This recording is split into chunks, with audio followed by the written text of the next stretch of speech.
అడగవా election కమిషన్ని? ఎంతవరకు ఎందుకు నువ్వు అడగవు? నువ్వు రాయి, లెటర్ రాయి. ఎందుకు రాయలేదు నువ్వు లెటర్ ఇంతవరకు ఎలక్షన్ కమిషన్కి?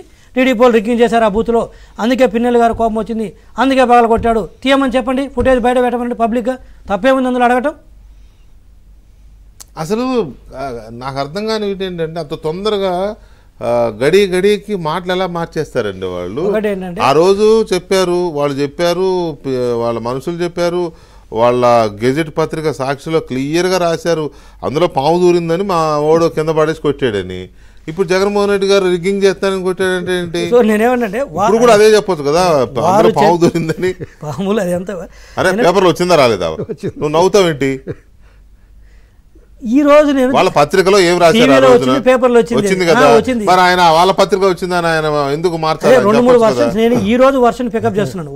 నేనేమంటే కేసు ఈజ్ ఓవర్, ఒప్పుకున్నాడు కదా అంటున్నాను. ఇంకా అదే అంటున్నా, పగలగొట్టాడని క్లియర్గా ఒప్పుకున్నాడు. దానికి రీజన్ ఏంటి? రిగ్గింగ్ అన్నాడు. అది కూడా ఫుటేజ్ తీయంటున్నా, ఆ ఫుటేజ్ కూడా తీయండి, మేము చేసి ఉంటే వాళ్ళ మీద కేసు పెట్టండి. ఇది పగలగొట్టినందుకు ఇప్పుడు నువ్వు వాళ్ళు రిగ్గింగ్ చేస్తూ ఉంటే నువ్వు ఎలక్షన్ కమిషన్ కంప్లైంట్ ఇచ్చి వాళ్ళ మీద కేసు పెట్టించాలి. నీకు పగలగొట్టే అధికారం అయితే లేదు కదా దాన్ని. అంటే దీనికి శిక్ష పడాలి కదా, చెయ్యి దీనికి.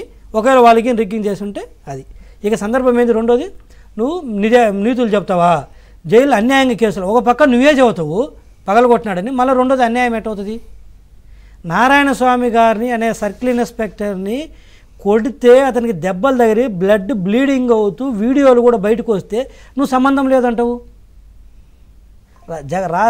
వివేకానంద రెడ్డి గారు తల పగిలిపోయేటట్టు కొడితే బ్లడ్ అంతా తుడిచేసి అదే గుండెపోటు అన్నట్టు నారాయణ స్వామి గారిని కూడా కొడితే నువ్వు ఏం చదువుతావు?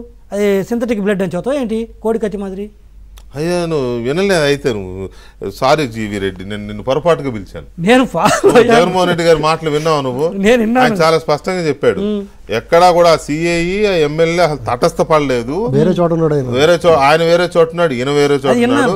ఆ తర్వాత జరిగిన గొడవలో ఏదో రాళ్ళు వేసినప్పుడు ఏదో చిన్న రాయి తగిలిందో కూడా తెలియదు, తగిలిందో కూడా తెలియదు, కానీ ఏదో గీసుకుపోయినట్టుంది. దానికి పెట్టేస్తారా 307? దానికి హత్యాయత్నం కేసు పెట్టేస్తారు. మరి విజయవాడ తగిలిన రాయి సంగతి ఏంటో చెప్తాను. ఇంకా ఎట్నో మేలు. అసలు ఆయనే నారాయణ స్వామి సిఐ గారే కొట్టుకోనని చెప్పలేదు, ఆయనకాయనే పేల్చుకొని బ్లడ్ తెచ్చుకున్నాడని చెప్పలేదు. సిగ్గుండాలి, ఒక ముఖ్యమంత్రిగా చేశాడు 5 సంవత్సరాలు మాట్లాడటానికి. ఒకటి ఆ విధంగా అతన్ని గాయపరిచి అది అయితే. రెండోది 307 అంటారా? మరి నువ్వు పెట్టిన 307 ఎంతమంది మీద లాస్ట్ 2019-24 మధ్యలో రాళ్ళు వేస్తే చంద్రబాబు నాయుడు గారి మీద అక్కడికి వెళ్తే అంగళ్ళ సంఘటనలో ఆయన నిలబడి ఉంటే ఆయన వెహికల్ మీద రాళ్ళు ఆయన మీద మాజీ ముఖ్యమంత్రి మీద నువ్వు 307 పెట్టినవే. మరి అదే ఆ దుర్మార్గము. నువ్వు డైరెక్ట్గా పోయి ఆ సీఐని కొట్టి బ్లడ్ వచ్చేటట్టు కొట్టి విజువల్స్ కూడా కళ్ళ కనపడితే వాళ్ళ తమ్ముడు పిన్నెల్లి తమ్ముడు అయితే ముసిగి ఇది కట్టుకొని వెళ్ళాడు, రాళ్ళు చేత పట్టుకొని విజువల్స్ ఉన్నాయి కదా. అయినా అసలు మొహం ఎట్ట తెలుస్తుంది? ఒక్కటన్నా ఇప్పుడు ఈరోజు చెప్పిందని వెంకటకృష్ణ గారు ఎంటైర్ ప్యానల్ అడుగుతున్నాను నేను, ఒక్కడే ఛాలెంజ్. మన డిబేట్ మొత్తం కాసేపు పక్కన పెడతాం. జగన్మోహన్ రెడ్డి గారు చెప్పిందంటే ఒకటి ఏదైనా నిజం ఉంటే పట్టుకుందాం మనం, లేదు టీవీ చూసి వైసీపీ లేదంటే మెసేజ్ పెట్టమందాం. మనకి నిజం మాట్లాడింది ఒక్కటి నేను అడుగుతున్నాను వైసీపీ వాళ్ళని. మీరు వెంకటకృష్ణ గారి నెంబర్ చాలా మంది దగ్గర మీ దగ్గర ఉంటుంది, నా నెంబర్ లేకపోయినా కూడా కదా ఉంటుంది కదా. సో వారికి పెట్టండి, జగన్మోహన్ రెడ్డి గారు ఈరోజు ఇది చెప్పిన దాంట్లో ఇది నిజం ఉందని చెప్పండి. రైట్. ఒక్కసారి గఫూర్ గారితో మాట్లాడు.